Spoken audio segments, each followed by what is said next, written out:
kids. This is Learning to Dad. I'm the cool dad. That's my thing. With Tyler Ross. But what I do have are a very particular set of skills.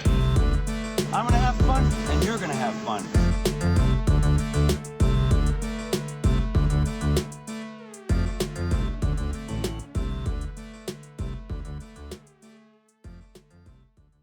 This is Learning to Dad with Tyler Ross. That's me, and I'm with Jeremy Elice. Jeremy, thanks so much for being here, man. Really appreciate your time. Thank you for having me, Tyler. It's great to be here. Appreciate it.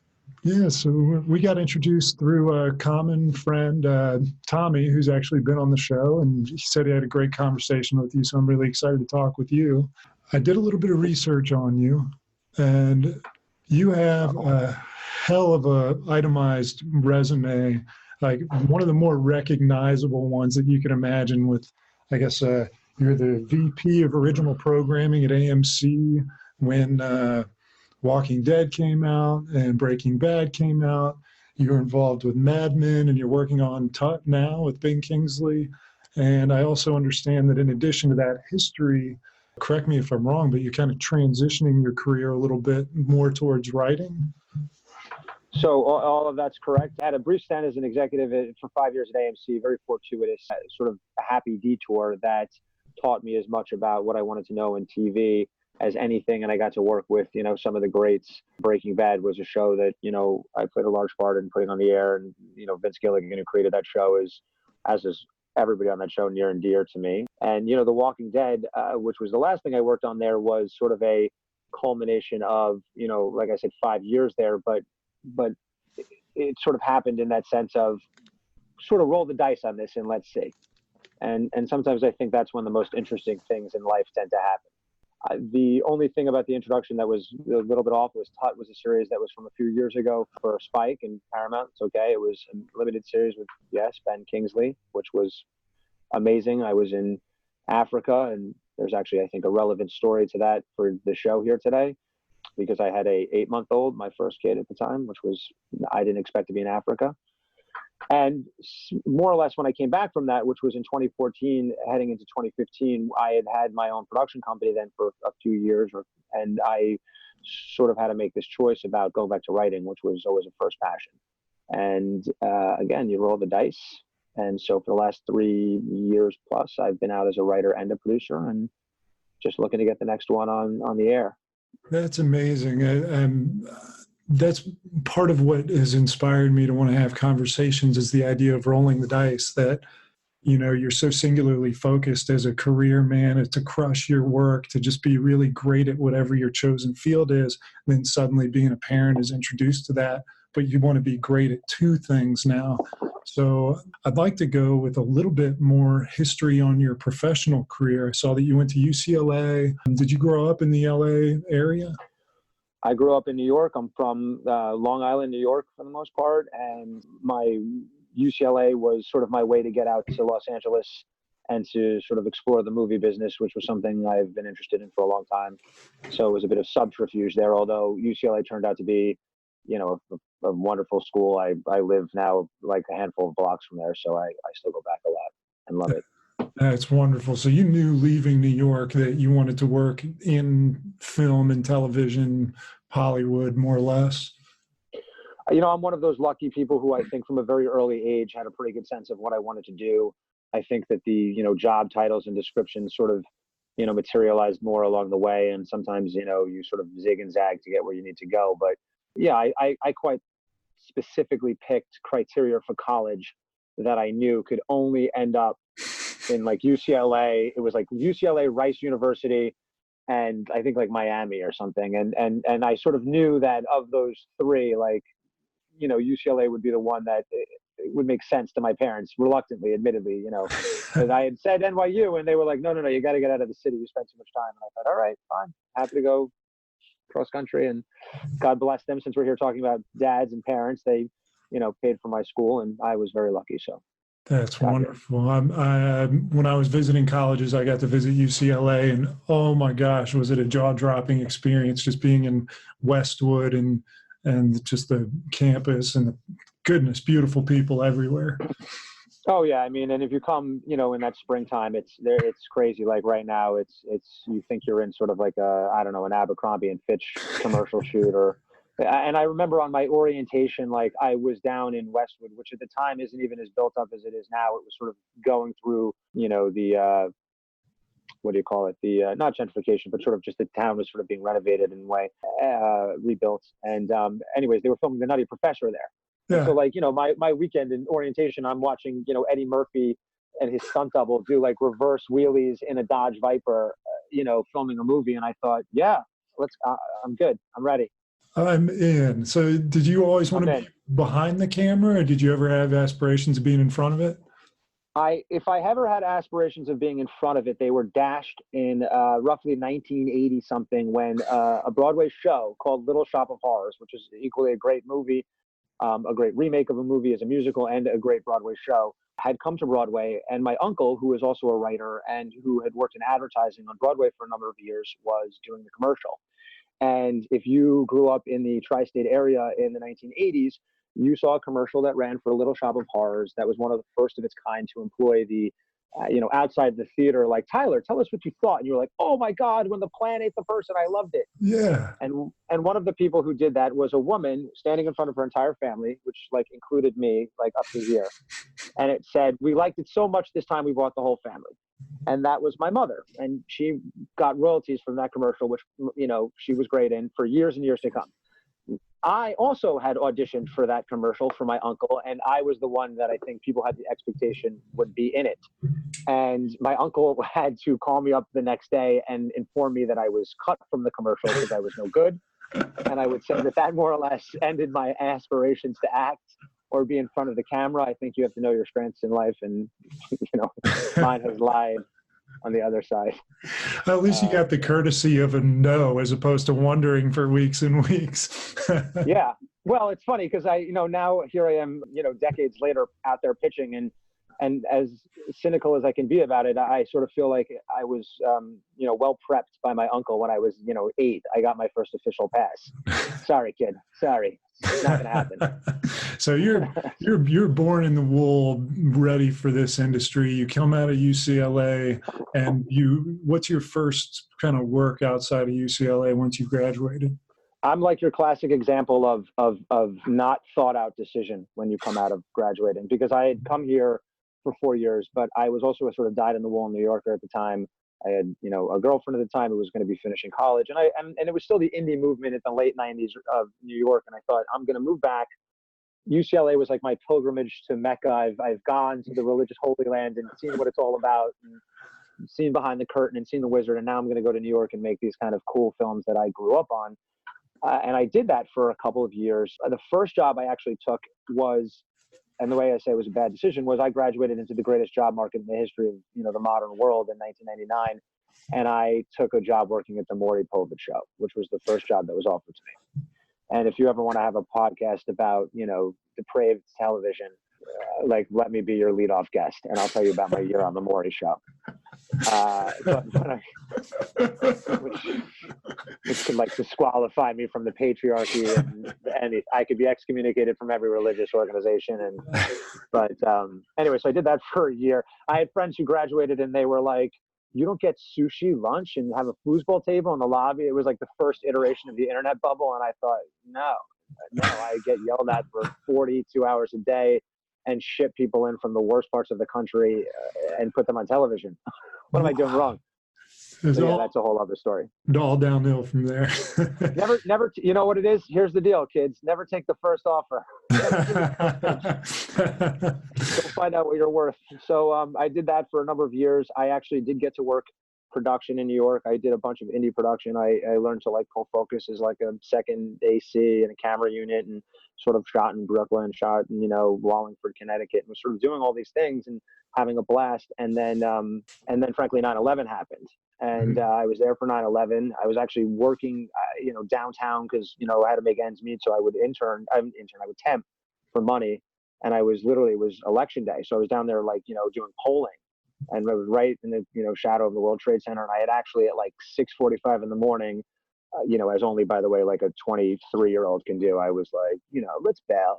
I'm going to go see my sister and get a bagel. And so I ended up moving to Washington Square Park. And I kind of always tell the story that throughout the day, I ended up moving north through the city. But by the time I had gotten to Washington, to Union Square, and had gone to see my friend and gotten that bagel, we had, gone to get the bagel. And in the span of time, the first plane had hit, and Wow. then 9/11 happened. And, I was in the city for that day and for several days afterwards. And I had actually been due to go out of town to Wallingford, Connecticut to film this movie. And my friend was the director of photography, and he had hired me. And he was leaving on September 11th, which, needless to say, he didn't end up doing. And I thought the job would be canceled. It ended up getting pushed a few weeks. So 3 weeks later, I found myself in Wallingford, Connecticut, in this like small town with, every porch had an American flag hanging on it, like in the wake of 9/11, filming this like indie murder mystery. And in the middle of it, I ended up getting like the flu and had to go back to New York for a minute. And it was weird because, I could tell as soon as I got back that the city had changed. I mean, it was eerily silent. I remember a fire engine went by and people started applauding. And then, 4 days later, I go back, I finished the movie. And in the span of that month, all the production jobs had dried up. There was, nothing else going on. And you certainly weren't running around New York City, on subway tracks or in buildings or, behind gated areas with cameras anymore. Because if you were, there was always a cop there going, "What do you think you're doing? Get the hell out of here."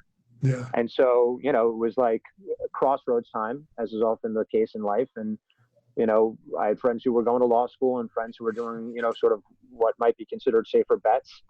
And, and I sort of had to ask myself what I really wanted and decided to move back to LA. So that's how I got back out. And so at what point did you have you've got 2 children now?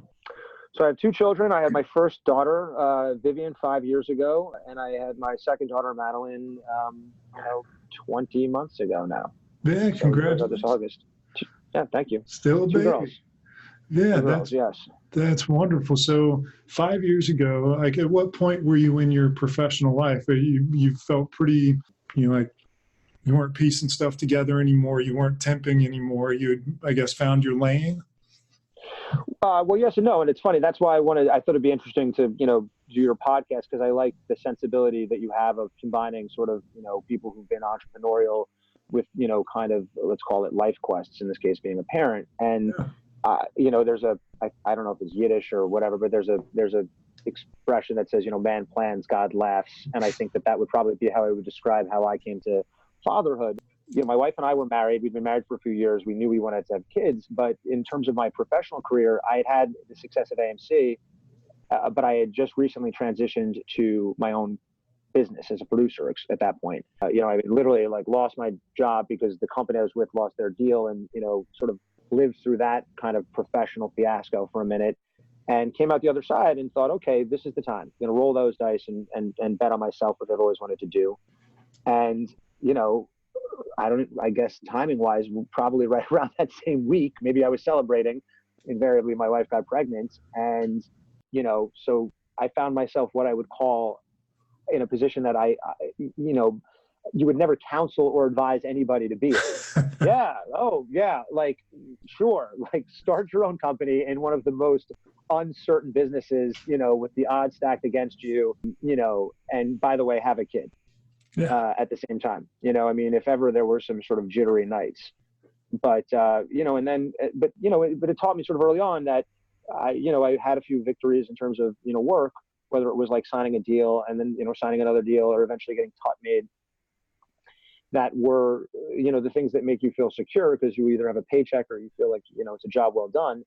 But, then with every opportunity becomes another, a potential pitfall or setback. And I think that's a good that's a truth for parenting as well. And so what ended up happening was, the network I worked for was like, you know what, they were literally like, Jeremy, you're absolutely right. Cause we were talking creative. They're like, we got to do TUT authentically.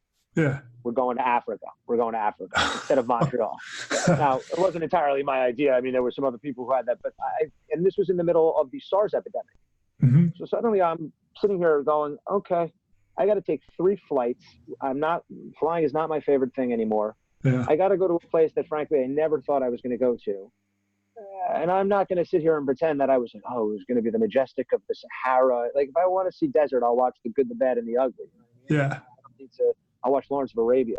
But like, all right, but for work and for, movies, it's like, I love it. It's what I want to do. So off I'll go. But wait a second, SARS epidemic, and you're like, I have a kid. I'm going to go and bring back SARS really, it was all these things. And suddenly through the prism of having an 8-month-old and trying to figure out what the right decision was. And I guess in what's sort of become the theme of this conversation so far, sort of roll the dice. There it was on the New York Post one day, SARS epidemic in New York, like a doctor had brought it back inadvertently. And I thought, well, all right, we're going to New York because the kid's going to see his grandparents. So, pardon my French, but fuck it, that's what they'll make the movie. They'll make the TV show. And so off I went, and I never would have imagined that I would have found myself, in Africa on a completely different time zone in a place that I've never been, working, shooting all day, and then calling, I don't even remember if I could FaceTime, but like calling my, 8-month-old daughter, who at that point could sort of say, hi, Dad.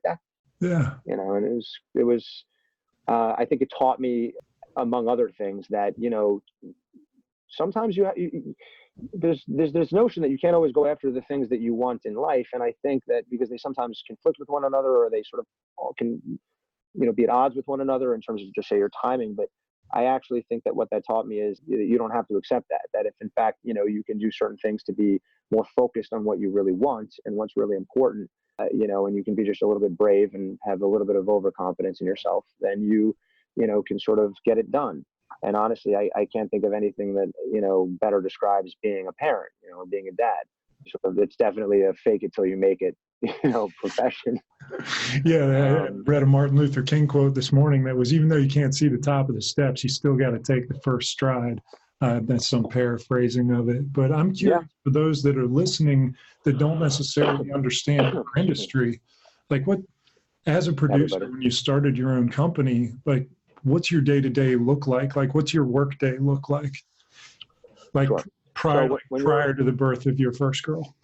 So one of the things in terms of parenting that I said, fortunately, when I started my business and I had a deal, was I looked at my wife and I said, knowing we had our kid either on the way at that point, or maybe she was born, but I said, one thing I consider myself very lucky and fortunate about is that even if it turns out this doesn't work out, I'm going to be, working and on my own terms, which at that point, I did know my own lane. I did know my strengths. And so I knew the way I like to work, and I knew that, I could align that with the things that I thought would be important as being a dad. And so I said, if nothing else, I'm going to get to be home with my daughter in a way that a lot of fathers I know who either had them when they were younger and they were less certain about their careers, or frankly have other professions that make different kinds of demands on their time in terms of like, certain hours in a day.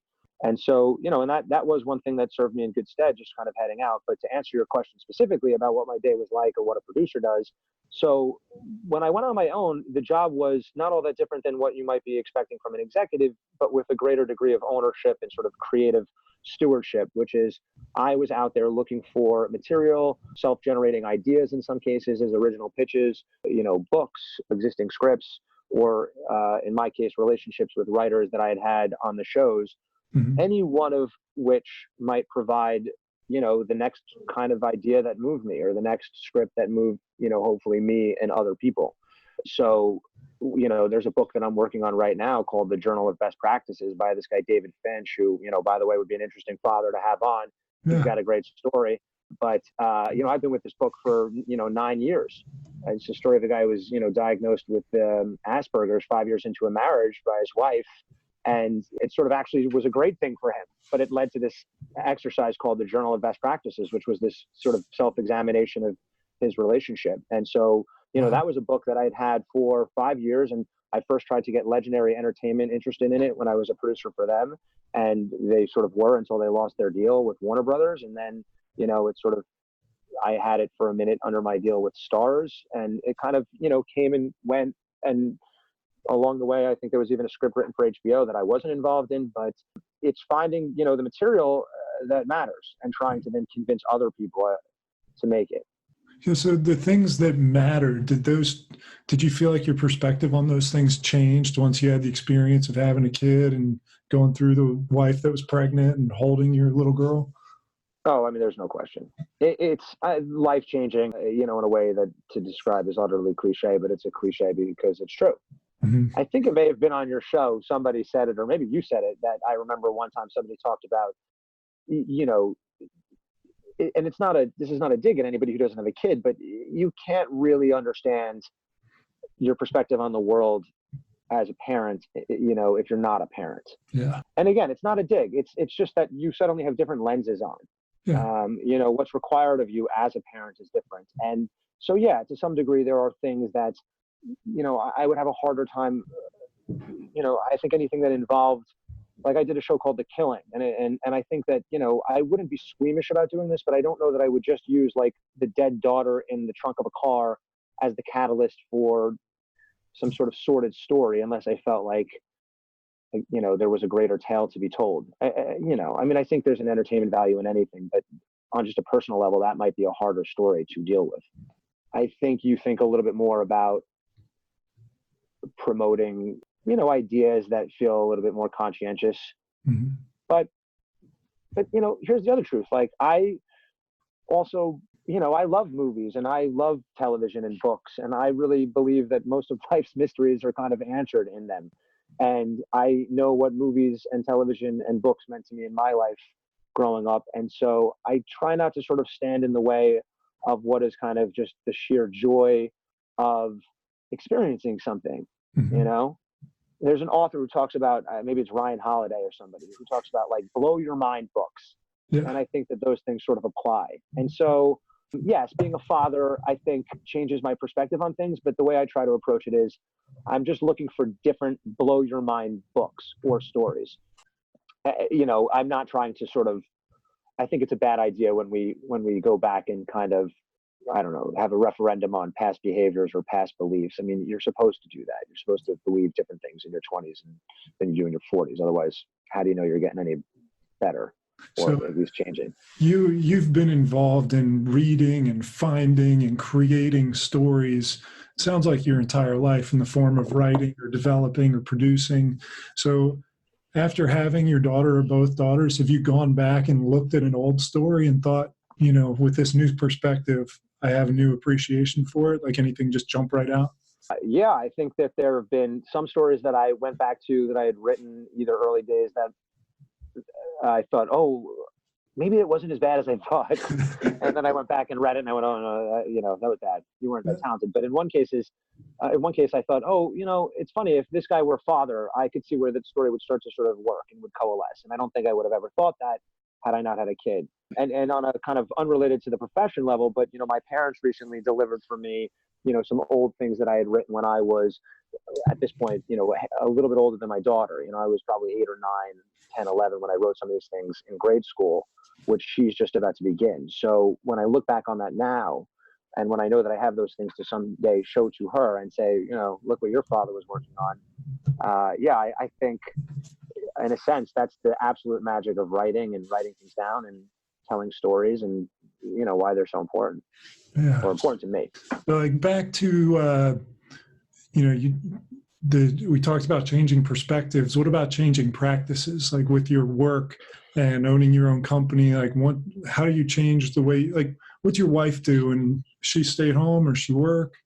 No, my wife works. She stayed at home for maternity leave. She is, like I said before we started recording, she's a VP over at Showtime and she works in publicity. And we talked actually about, what having a kid would mean for her career, beforehand, sort of, academically, hypothetically, and then afterwards. And, to her credit, she knows she wants a career. She's been a person who's been committed to that. And it isn't something that has impacted her ability to be a committed mother.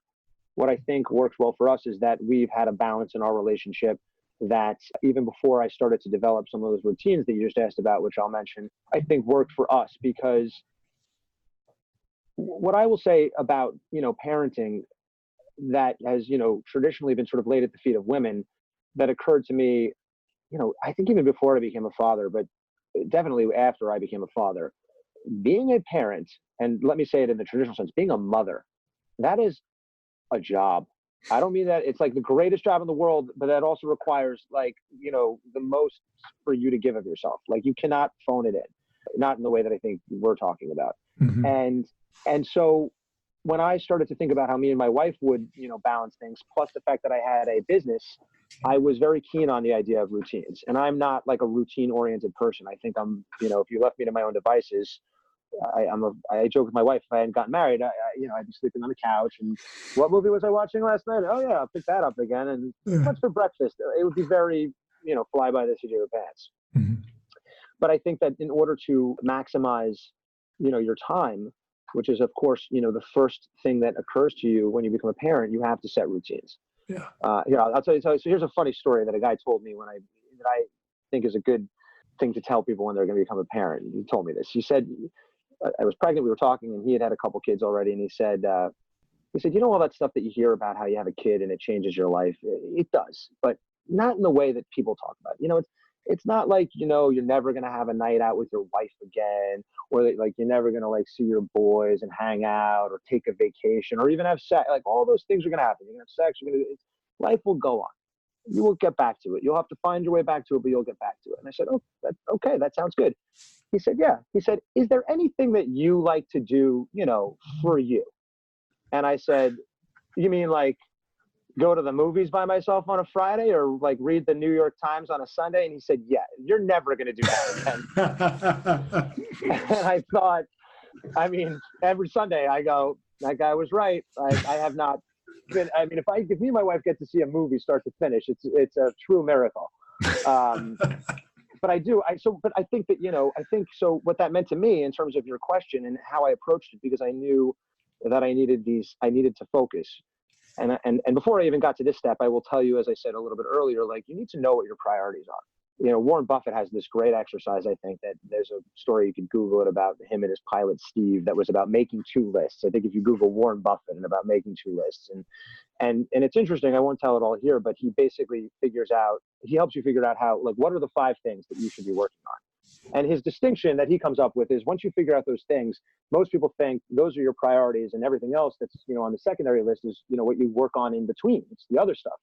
And his whole thing is no, that's what everybody thinks, and that's totally wrong. The 5 things you work on are the only things you work on, and everything else, those secondary goals, that's what you don't work on. Yeah. Right. And so I had that mentality in terms of, a business, and I was, like I said, keen on podcasts and YouTube, where I found that there was a lot of long form type of advice that was great.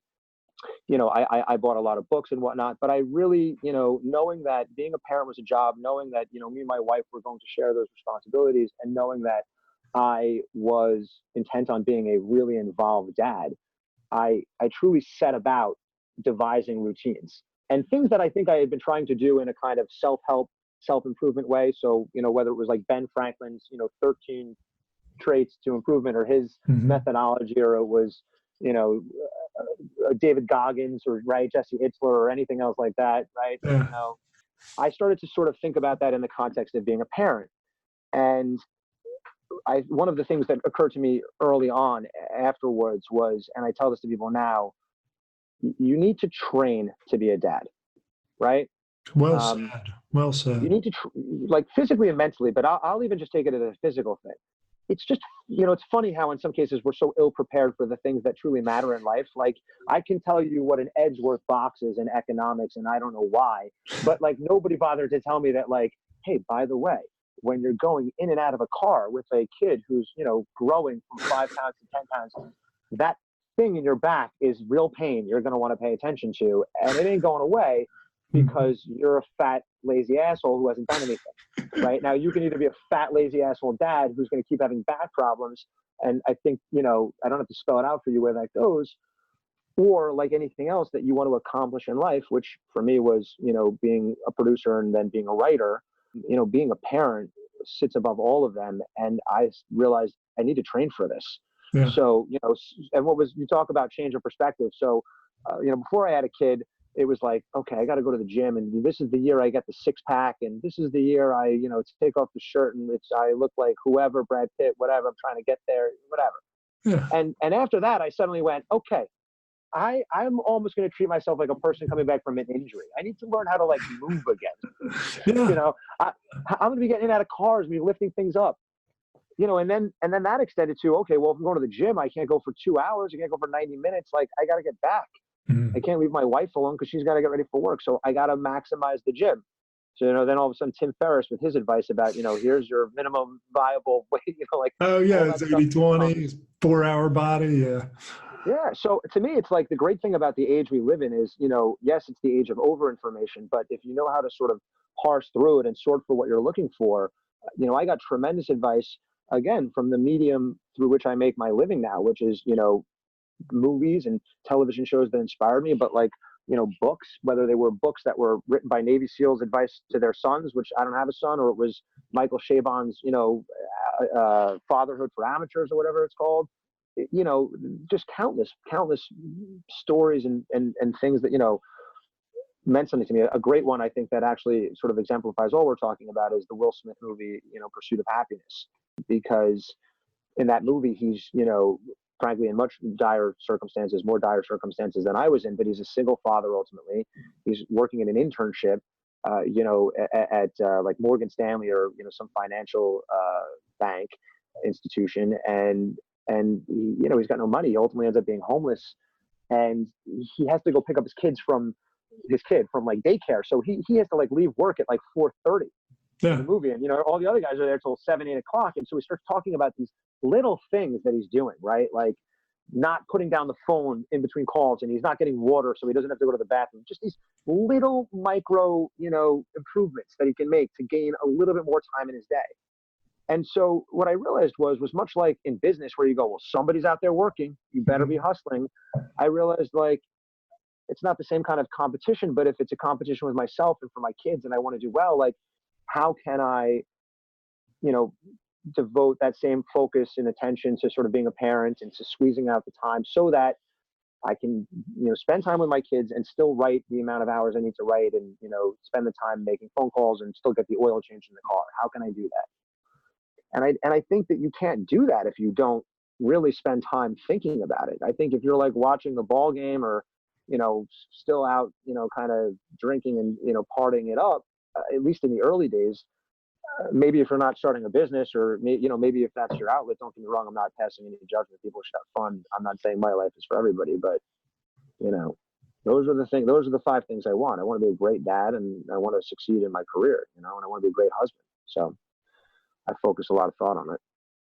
Yeah, it sure sounds like it. I mean, I'm looking forward to re-listening to this so that I can look up some of those books and pursue some of those things. I'm reading The One Thing right now by Gary Keller, which is a riff off of the 5 things, I suppose. But I'd like to get into a couple of just my kind of form questions and see how you respond to those. Sorry for my long answers, Tyler. I apologize. No, I appreciate it very much. It makes my job a lot easier, frankly. Yeah, let's get into, well, tell me about your kids. Like, are they like you? Are they like your wife? They're terrible. You got to save me from them, Tyler. I can't. Wait, I think they hear me. My kids they're like me and my wife, to be honest. And, it changes in terms of timing. I think one of the joys of being a parent is when your kid does something and you realize, you see yourself in your kid, or you see your wife in your kid. I think in a kind of cosmic joke of the universe that's usually followed by you saying something that immediately stops you in your tracks and you go, oh my God, I'm my father, I'm my mother. How did I just do that? But I also think that's the beauty of kids, is like it lets you in on, I think, a little bit of the sort of, cosmic wink wink joke of life, and I think you get a joy out of that that's sort of hard to describe. But and my eldest is, before my eldest Vivian was born, I'll give you another movie reference. Forgive me, I'm a victim of my own Please bring it profession. On. But James L. Brooks, one of the all-time great writers of all time, who wrote Broadcast News, the great 1980s movie about the now almost antiquated idea of a broadcast news network, which starred Holly Hunter. It begins where you see Holly Hunter and William Hurt and Albert Brooks as kids. It's a great introduction. And the introduction to Holly Hunter as a little girl is, there's this little girl and she's like 11 years old and she's sitting at her desk and she's sending out pen pal letters, and her father comes in. He goes, honey, it's time to go to bed. And she like screams. She's like, ah! She turns around. She's like, Dad, I told you not to sneak up on me. And he's like, all right. She's like, I only have one more to write. And he says, okay, fine, one more, but I don't want you getting obsessed. Kisses her on the head and he walks out. And she sits there for a second, like starts to write the letter, stops. You see her like tilt her head. Something's occurred to her. And this girl stands up. She's brunette. She marches out of room. She marches down the hallway and marches into her father's room, where the dad, who looks sort of like Chris Christopherson, I forget the actor now, is like sitting in his chair. You could tell he just wants to like kick back and relax. And she walks in with this great Southern twang and she says, "Dad, you're always telling me to choose my words. Well, then you go and drop a word like obsessive on me. Well, I'll look it up. And obsessive is a person who can't stop what they're doing. Well, here I am stopping what I'm doing to like tell you that."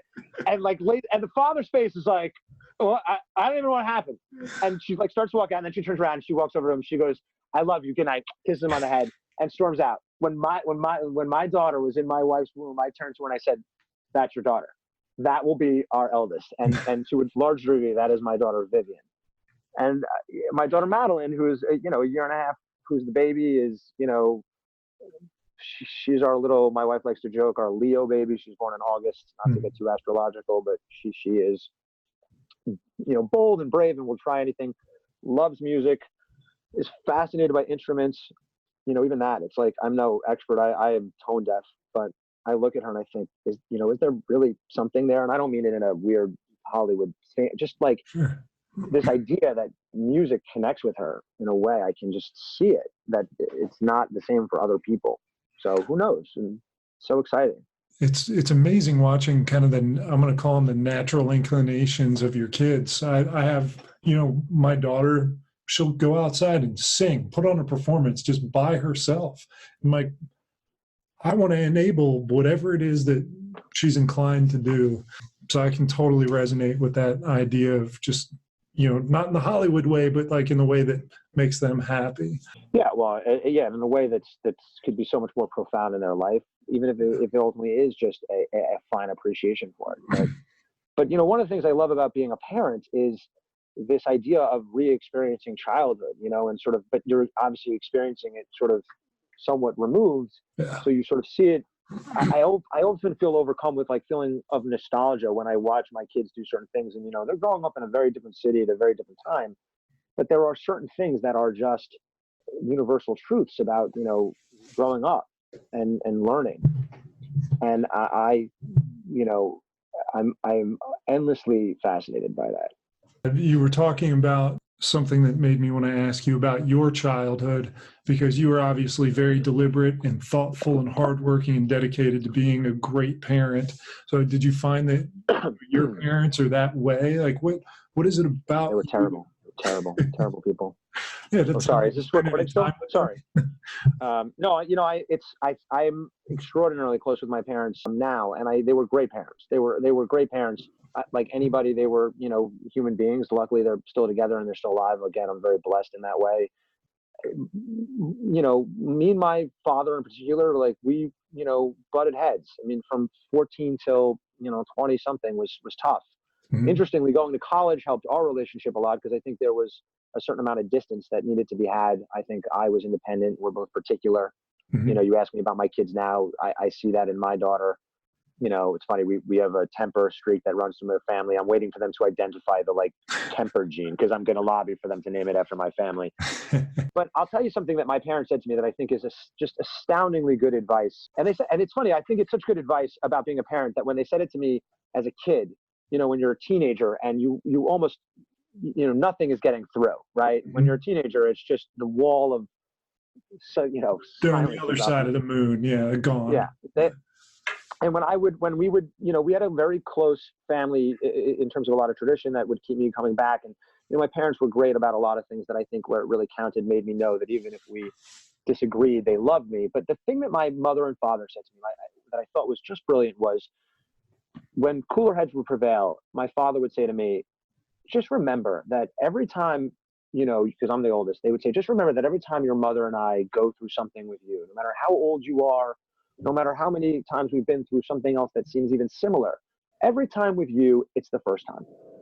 They're like, every time, they're like, you could be 18, you could be 25, you could be 40. Every time as your mother and father, we're experiencing it for the first time. True, with your sister, sometimes it's different. There are some things that are the, firsts for her, mm-hmm. But, you will always have been our first. And we're learning. And I think it was one of those things that, really, which is so important in anybody's sort of maturation, that made me realize, my parents don't have all the answers, right? And that also that what they're doing is, at times might seem sort of mean or oppressive or just not fun. Like they're not doing it to be that way. They're just, kind of doing the best version of what they think they should be doing. And I, I follow that same example myself, and I fully expect to say that to my kids someday as a reminder, because it worked so well. Yeah, that's an amazing thing, the idea that they could be so forthright in their humanness, because I remember the day that I realized that my dad was human, that the pedestal was, he's still on a pedestal as my mentor and all of these things, but like you realize they're not infallible. And for them to go out of their way to actually point that out to you, I think sounds really powerful. Like, why do you think people don't do that, that parents wouldn't come out and say that? Is it a pride thing, an ego thing, a lack of thinking about it thing? I think that my parents probably offered it up because it was an honest and genuine sentiment that they were expressing because of, frankly, positions that I put them in, which was I was challenging them as a parent. I was challenging them as a child. I'm also equally blessed in that I have my mom's side of the family passed away when she was young, but my father's side of the family are relatively young, and so I would have grandparents and great grandparents, and my grandfather, who actually just passed away, my grandfather Harold Elice, passed away just about a month ago or so. He is the definition of a patriarch to the family. Like he was to my father and my uncle, his brother, and even to my mother when she married into the family. And so I always felt like there was this prevailing wisdom that extended from him as to sort of the right thing to do. And my father and, my uncle, who are far more like my grandmother, and, almost none of us are like my grandfather in terms of his sort of stoicism and his can-do attitude. I like literally have a picture of him right here. I keep Oh, wow. younger. That is, a reminder of how much, you talk about like a true hero. But I think that was true for everybody in my family. And so I think sometimes advice like that I don't know if I can even directly attribute it to him, I think it stemmed from, my parents' own understanding of what the right thing to do was. And the right thing to do as a parent is to know when it's time to like serve as the example for your kids and say, this is the way to do it. Yeah. I don't know that I am so into the idea of be honest with your kids about, the things you did. I don't know if I agree with that.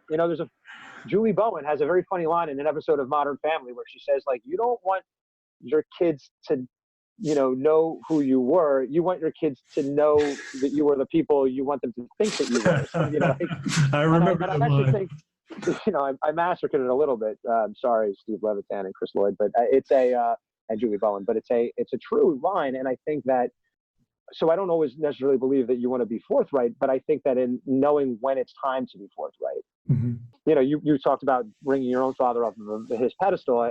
For me, an important point in the maturation of any young man or woman, maybe especially a young man, is that usually comes in your teenage years, and your parents, your teacher can do this too. They say something, it's something you've heard before. It's a variation on the thing. And as soon as you hear it, you suddenly go, for the first time in your life with absolute clarity, you go, I don't think that's correct.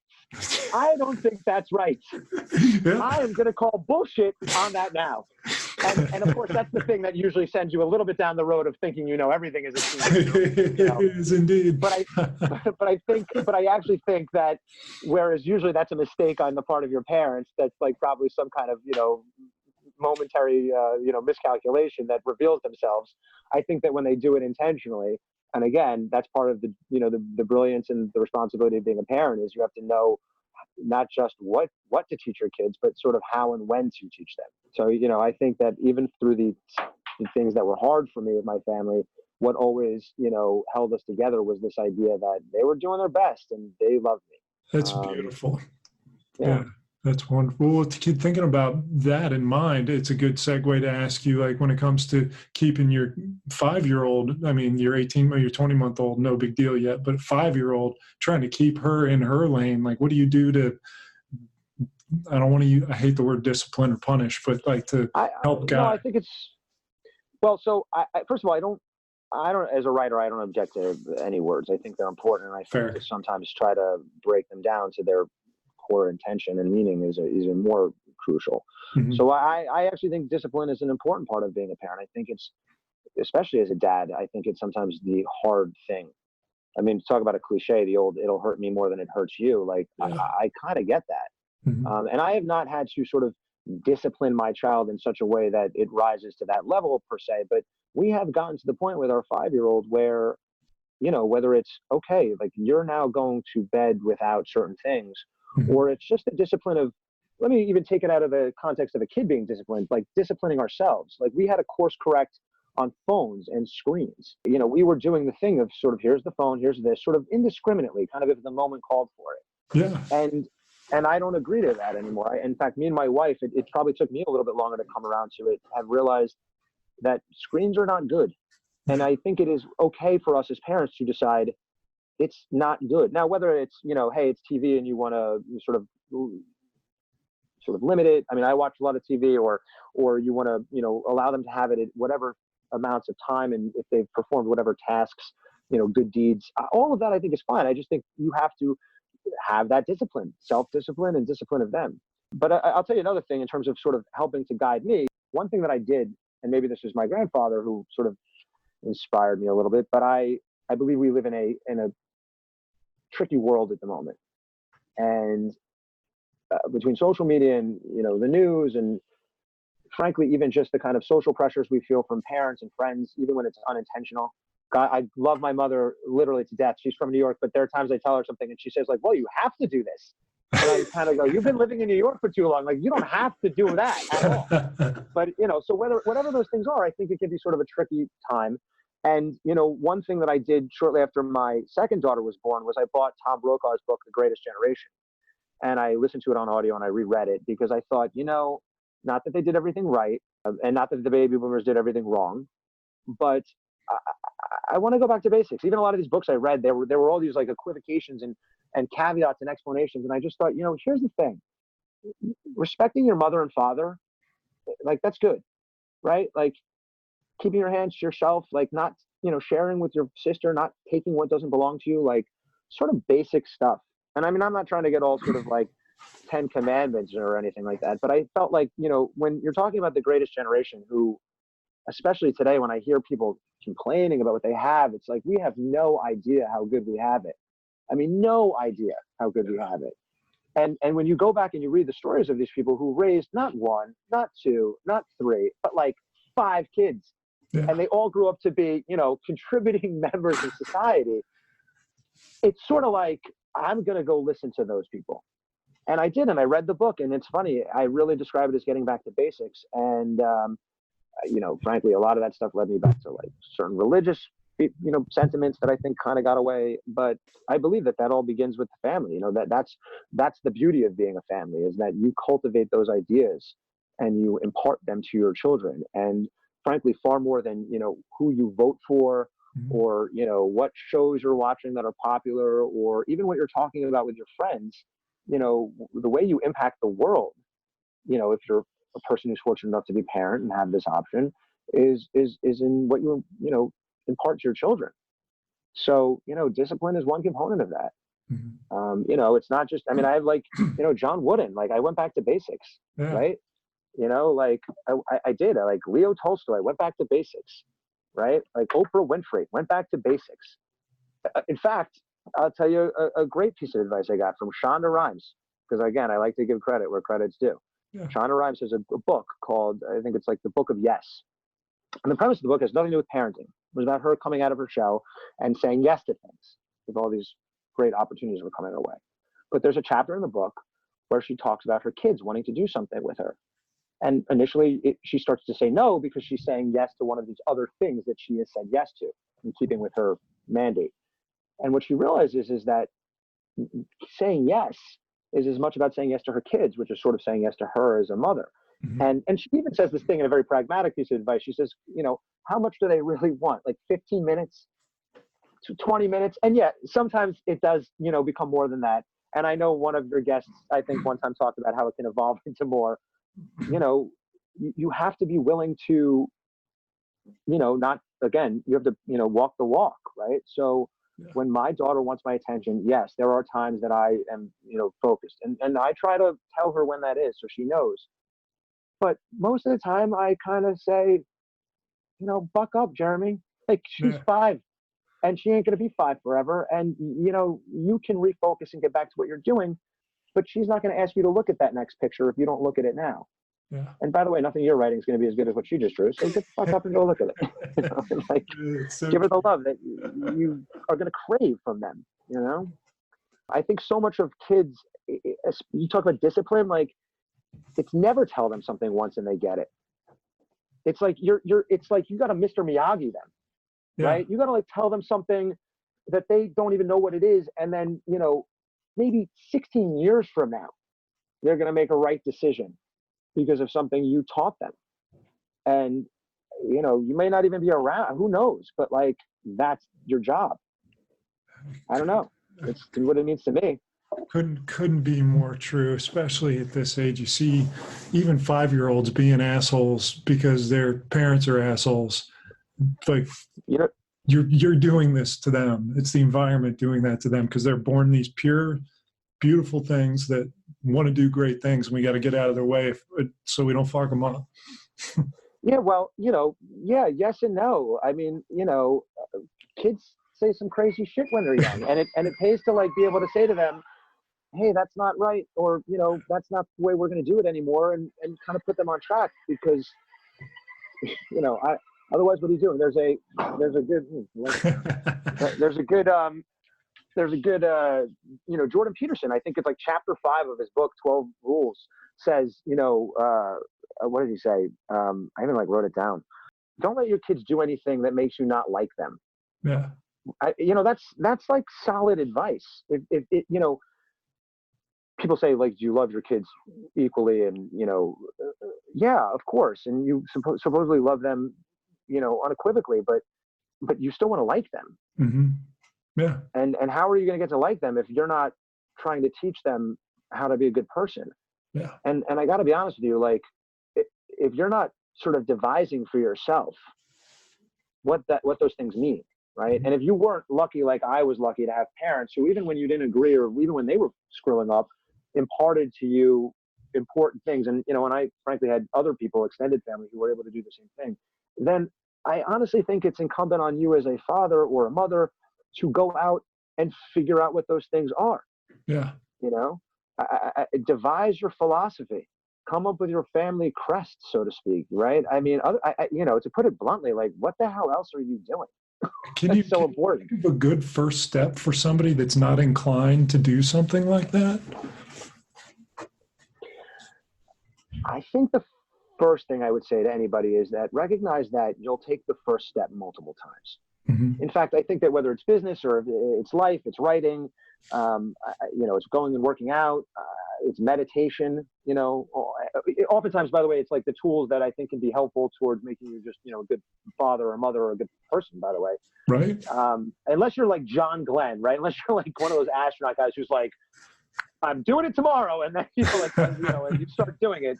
If you're like most of us, like, you take the first step multiple times, you know, and then you take the third and the fourth step multiple times, and there are setbacks. But I think that I say that because if you can sort of know that up front, you know, and I know you've had Jesse Itzler on, and he's talked about David Goggins, but, you know, his book is a prime example. I love his book because he talks about when he made that determination to, like, do it. Turns out he didn't do it. He failed the first time, went back to his apartment and drank the chocolate shake and sat there in abject failure. Yeah. Then he said, I want this. I got to get up. So I think the answer to your question about what's the thing to do, it's this. It's take a second, take a few minutes, do it every day, you know, get quiet and figure out what's important to you. And if what's important to you, for the sake of this podcast, is your children and your future as a family, and even for that matter, your career, then really hammer down, focus in on that, you know, and make that your priority. And then at that point, start anywhere. Yeah. Pick a podcast. You like Tyler Ross, you think he's a smart guy, you think he's got something to say. Well, his best friend interviewed him, and he interviewed his best friends. And if you want more of a celebrity thing, there's Jesse Itzler. And if you're smart, you're going to follow Jesse Itzler to David Goggins, and you're going to realize that's got nothing to do with kids, but maybe there's some good discipline there. Mm-hmm. And, you know, by the way, my favorite parts of Living with the SEAL are the parts where, like, you know, he starts talking to him about life stuff. Like, he tells Sarah Blakely, like, yeah, here's your escape plan for getting out of New York, and he's got an inflatable air mattress. You know, Sarah Blakely's like, what are you, I'm going to go 14 floors down in my building in New York, hump across the city in the middle of a national emergency, and row myself to safety with my 2 kids. And David Goggins goes like, yeah. That's fucking exactly what you're going to do. Protect your primary. Yeah. You know, because and look, I have a picture of my wife where she's like just hugging our second daughter, but she has this look in her eyes. And I love it because I just think it's like, it's mama bear, do not, tread at your own risk. Do not cross that, because what you're looking at is definitive purpose. Yeah. And I think that if you can access definitive purpose, if you can access the idea that what's important is that you want this, then start anywhere. Start anywhere. Pick up a book that has fatherhood in the title. If you must, start with one of those sort of traditional, parenting books just to get an idea. Yeah. And go with the people who feel right to you, because honestly, if you're listening to people, chances are you're not listening to somebody who's going to give you like insane advice. Yeah. And by the way, here's and stay, and by that I do not mean anything political. So when I say, I don't mean that you should go to YouTube for advice on whether or not to vaccinate your kid. Yeah. I'm talking about more philosophical things. Yeah, I've found that, and I've said it a couple of times. I think as a parent, it's your obligation to become the best human you can be, so that you can be a better parent or a better worker. Do you find that cultivating your own self is a good place to start, or take the focus outside? I think that the ultimate mirror of your own, self capability. Self-reliance is a word that I really appreciate and I sort of seek in life as a trait. But the only way you can, one of the, sort of, I think, true mirrors of that is your own kids. There have been some good people who've raised some shitty kids, mm-hmm. but, which doesn't make them shitty people necessarily, but it does mean that the way they went about it, or perhaps the environment that they subjected their kids to was not the best one. Yeah. And,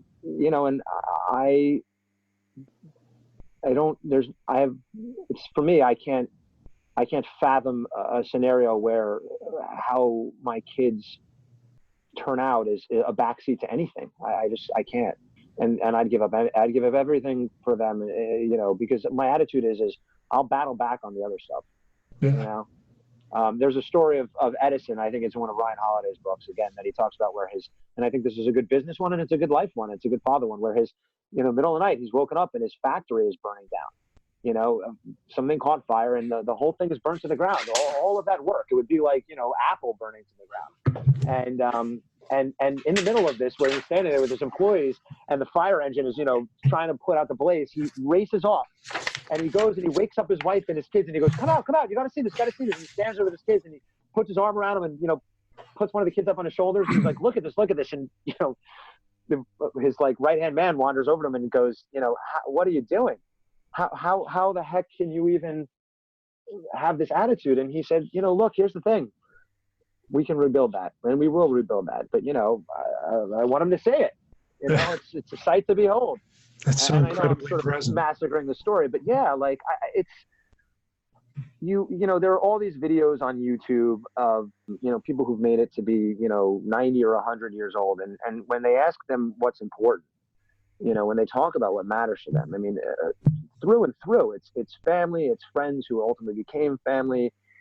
It's the memories of the times with those people. And, one thing I was lucky about was I had kids a little bit later in life. I was in my 30s. And by the way, my parents were in their 20s. They kid me when I was 21, my father, and 24, my mother. If I were that young, my kid would be 18 right now. Let me tell you something. You would not have me on this podcast if I had kids that young, because they would be screwed up. Because I didn't know myself enough. I wasn't sort of, secure enough in myself to be able to I think, answer some of these questions the way that I have and my wife has. But look, again, you play the hand that's dealt you. And if you're a 20-something-year-old with a kid, I don't think that's an excuse. Yeah. You get your ass in gear, be responsible, and recognize that when you're 100, right? Like, what you're going to look back on is not your jobs or your promotions, or even honestly the great works of art that you may have done, or the great plays if you join the NBA, whatever. Like, because that will pass you by. At some point you become a footnote. But like your kids, like, they'll remember you. I have a picture of my grandfather right there. He's present in my life every day, still, as are other members of my family. And so I think that that's what I believe in, and that's what I'm trying to cultivate with my own family and my kids. That is awesome. Well, I hate that we're running short on time, so I'm going to jump into the lightning round questions. Lightning round, man. Sure. I may hit you up in a few months or another so that we can do this again. I've enjoyed talking to you so much. Thank you. Me too. Let's I really appreciate you having me on, by the way. Oh, 100% my pleasure. What's your greatest hope for your children? That they find fulfillment. If you were going to write a book about your life as a parent, what would be the name of some of the chapters? It's funny. I heard you. I think Matt gave a good answer to that one. I thought when I heard it, I thought, oh, that's a tough one to top. You know, I'm going to pass for a second. I'll think about it. I don't think I have a good answer for that one. They would be fortune cookie answers. Fair. Well, I'll give you one that's right in your wheelhouse then. So, well, first we'll start with the teaser. What television show or movie do you enjoy watching most with your daughter? Oh, well, you know, we are, so the obvious answer to that is we watch all of the sort of like Pixar Disney. So, you know, from Moana to Incredibles to, you know, and Chris Meledandri and Illumination and all those guys, the Minions, we love all of that. Despicable Me was a particularly good one for me as a dad. What I've enjoyed is there's a host of movies that I'm waiting for them to see, which as a dad, I'm particularly keen on showing to them. Mm-hmm. But I really enjoyed things like, for instance, when my daughter, like when I showed her, you know, Snoopy and Charlie Brown and Peanuts, and she was into it. The big score for me as a dad. Like I have taught my 5-year-old that if you want to understand the essence of comedy, and she now understands it, you need to watch you need to watch Bugs Bunny and the Roadrunner movie, and you need to watch Chuck Jones do the Daffy Duck as Robin Hood. You want to understand comedy? For anybody who's watching this who wants to be a writer and wants to understand comedy, Daffy Duck as you know, Robin Hood, and Porky Pig as Friar Tuck is literally great. And so I watched that with my daughter, and she like sings the song, and she walks around the house going, you know, zoink, sit away. And so I can't think of anything else that's just better than that. It's the greatest. That's awesome. So who's your favorite television dad?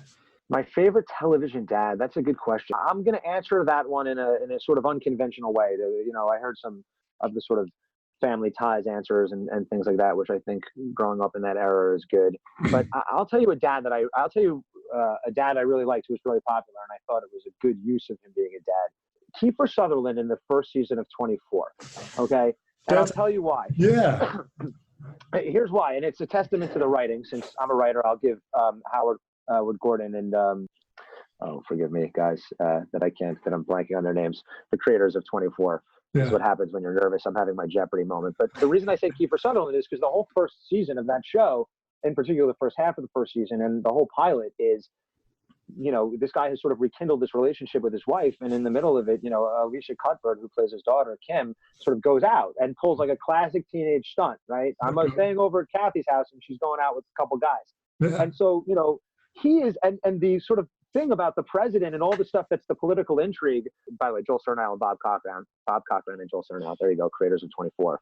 All the political intrigue that sort of drives the pilot is kind of secondary to the idea that his wife keeps calling him and keeps saying, like, I'm looking for Kim, and now I'm going out and I found another father. And, you know, so you get to this point in the pilot where he goes to see his boss about something political, and the guy stands in his way. And, you know, Kiefer Sutherland within 30 seconds is like tasing him down on the ground. And, you know, this became sort of a staple, almost a comedic staple of the show, that he would do whatever he needed. But why I love it was because, to me, you watch that pilot, and as a dad, let me tell you something. Like, if my daughter's like missing and I have to deal with that, and then I get called in on a work thing, here's how it's going to go. I'm going to tell you one time what we're doing. And if the second time you disagree with me, I'm going to tase your ass. I got to go find my daughter. So Kiefer Sutherland, to me, was a great dad in the first season of 24. I'm going to rewatch that pilot.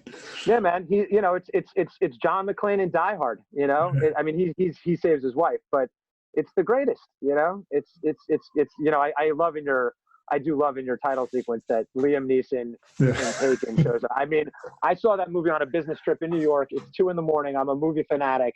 And, you know, at the end of that, I was like, you know, room service stained fingers, like standing up applauding. Like, to me, like, yeah, that's right. Like, you want to be a dad? Like, there you go. That's what you better be willing to do. That is So those are my awesome. guys. Love that Those are my answer. guys. Absolutely. All right. So this is I don't know if you listen to Lewis House's podcast, School of Greatness, but I've Sure, had the good course. fortune of communicating with him a little bit. And a question he suggested that I ask is, when do you feel the most loved? With my kids or in general? Is that sort of just in general? It can be general, however you want to answer it.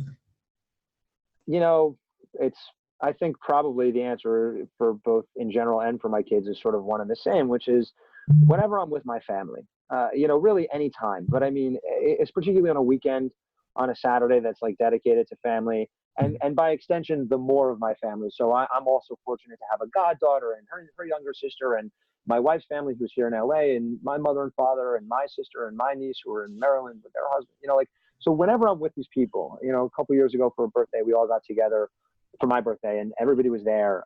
I'm never happier than that. I never feel a greater sense of warmth and security and comfort and, joy and purpose than when I'm with my family. That's awesome. Awesome. So this is one of my favorite. By the way, winning an Emmy is nice. I'll take that too. I'm probably pretty happy. So anybody's out there listening in the voting community, but being with my family. Vote for Jeremy Ellis. That's my answer for you. Yeah, vote for Jeremy Ellis. So this is one of my favorite questions that Tim Ferriss asks about the billboard question. The billboard, sure, Yeah. of course. I like that I get to get asked that. Yeah, you're on the highway, billboard. you get billboard to give a piece of advice to all the dads driving down the highway, and it has to fit on a billboard. To all the dads, and it has to fit on a billboard. All right, I think I'll answer that in the spirit of kind of, I think simple is the best. My thing would probably be committed, and I think I would say that because what I realized, even going back to some of your questions about, how do you start? Where do you begin learning to be a good dad? What's words like discipline versus love or whatever. Like even in terms of your relationship with your significant other, right? Mm-hmm. Husband, wife, whichever way your relationship has worked itself out. There's this, we take for granted this idea that we're sort of prepared for these relationships and for these circumstances and these experiences just because we've done them, right? I got married, so I'm ready to be a husband. Well, I, fathered a kid, so I'm ready to be a dad. Yeah. And you're not, you have to mentally decide, like, I'm committed to this, right? So like when you, for instance, think of your marriage vows, it's like, I set them. But then you think like in sickness and in health, right? Like in richer and in poorer. And it doesn't have to be hugely dramatic. Like I started a business. Like I could not have done it without my wife. She's given me peace of mind and financial support when it's been there. So when I say be committed, it's like, think about what that means, right? Like what it means to be committed to your significant other, right? What it means to be committed to your child. So I think if it were that, and I think it's, probably just basic enough that you maybe would stop and think like, well, what does that mean? And committed is a good word. So that's a wonderful answer. That resonates with me a lot. It speaks to me. I learned from that answer. Thank you for that. Sure, no problem. Either that, or I would take John Wooden's Pyramid of Life and I'd slap it up on a billboard. Pyramid of Success. Yeah. I think that's a good one. Slide to buy now. Might be visually disorienting. I'll re-ask another question, except I'll reframe it. The period of life that you're in now, if you were writing a chapter, what would you name the chapter of the period you're in now? Oh yeah, boy, I'm failing as a writer. Let me, the period that I'm in now, what the problem is? I'm trying to think of something sort of clever, but I think that, what would I call it? It's so funny. I just told somebody this morning, I said, I think I'm bad at titles. I know there's like some great, it's fun. Oh well, it's funny. This will sound like a terrible answer, but I mean, here's the really pretentious, but it would be more as a reminder to me. I would probably call it something like Lionheart, and I'll tell you why. Because one of the people who I've read about, who I admire greatly, sort of a hero of mine in life, is Teddy Roosevelt. And by the way, a guy who in many cases was maybe not necessarily the best father, was the worst father, had a particularly sort of awful kind of, his wife died the same day as kid. It was really kind of traumatic. But when he was growing up in his household, there's a great book that David McCullough wrote called Mornings on Horseback. That's the one, Mornings on Horseback by David McCullough. And they talk about their father, Teddy Roosevelt's father, who was the one who talked to him about overcoming asthma and said to him things like, you need to strengthen your body, and like didn't mince words for him. And they were so enamored with the father, who sadly passed away, fairly young relative to the kids, that he was called Lionheart. Yeah. They called him Lionheart. And so again, it sounds really, sounds a little silly, but I think in terms of at least as a powerful chapter title, that maybe doesn't initially mean what you might think it means. And frankly, I think the idea of a lion-hearted father is not a bad thing to be either. So maybe that. Great. All right. So my second to last question, it could be something physical. It could be something, conjured from your mind, but a gift that you would give to every single father on the planet if given the opportunity. Oh, that's a good question. A gift that you would give to every father if given the opportunity. Wow, that's a great question. What do you give to every father? I think, I don't know that this is really the right way to answer that question, because it sort of negates the universality of it. But I think what I believe in is I would give them a book. Mm-hmm. And your answer, the next question becomes, well, what book would you give them? And this is a little bit of the evasive part of my answer, but I think I would give them the book that, and you don't always know which one it is, right? Where it's the one that you read that clicks, it blows your mind. And obviously I would sort of try to gear these towards, fatherhood, but even to some degree, like, I'll tell you, like, I think The Alchemist by Paulo Coelho is a pretty good book, right? I think even the message of that book, which is like, you can't find the thing that you're looking for that's right here, it's right under the tree. Like, you have to travel out, right? You have to experience it. And so I think that there are lots of different, tales that encompass that idea. But I love books, so maybe for somebody it's going to be the Bible, for somebody else it's going to be, a piece of fiction that somebody loved. But if I could somehow put the book in everybody's hand that blew their mind and set them down the right path, that would be the one. That was what I would do. That's awesome, Jeremy. Just awesome. Well, yeah. Oh, thank you. Yeah, before I ask, either that or like earplugs, maybe, for all those toys that make noise. Just a pocket full of lollipops or something. Yeah, like a back brace and a gym membership. Maybe. Yeah, there you go. That would be my practical gift. So before I ask my last question, I'll thank you so much for being here. I've so enjoyed this conversation. I've learned tons, and I know that everybody that listens to it, which I hope is a lot of people, learn as much as I did, for sure. So thank you for your time and you're sharing your experience and ideas. And thanks for Walking Dead particularly. You're very welcome. That's nice of you to say. Thank you for having me on. Honestly, I really am a huge fan of the kind of content that you're putting out there. I mean, I admire it to the point of wanting to emulate it. I mean, I think even from a purely producer business point of view, I think it's great. I think do this for the next several years and build it up, and people like me continue to take sort of direction and inspiration from it. And so believe me when I say it's very much my pleasure to have done this, and I was really tickled to be asked. Thank you. Thank you. So here's my last question. Should this recording last forever, and a message that you could convey to generations to come, it could be of love or advice or anything, but what's a message you'd like to share down the generation of Elices? Yeah, it would probably be, family is everything. I really believe that. We have a toast we say in my family, La Familia Todos, which is, family is everything. And I think, there's the Hebrew equivalent of that as well. And I have like 2 girls, and so there's that whole last name change thing. But it's funny, I've realized, and in preparing myself for one day being the patriarch of my own family, I recognize that it's my job to be not just the steward of like the Elices, but it's now the Guzmans and the Carans and the Caprios and, anybody else who's, been a part of our lineage. And so I feel like I would just want anybody who is further down the line from me and mine to remember, where they came from, and, that there were some pretty spectacular people who sort of led to them being there, and family is everything. Don't forget it. They're the only ones who will have your back. That's wonderful.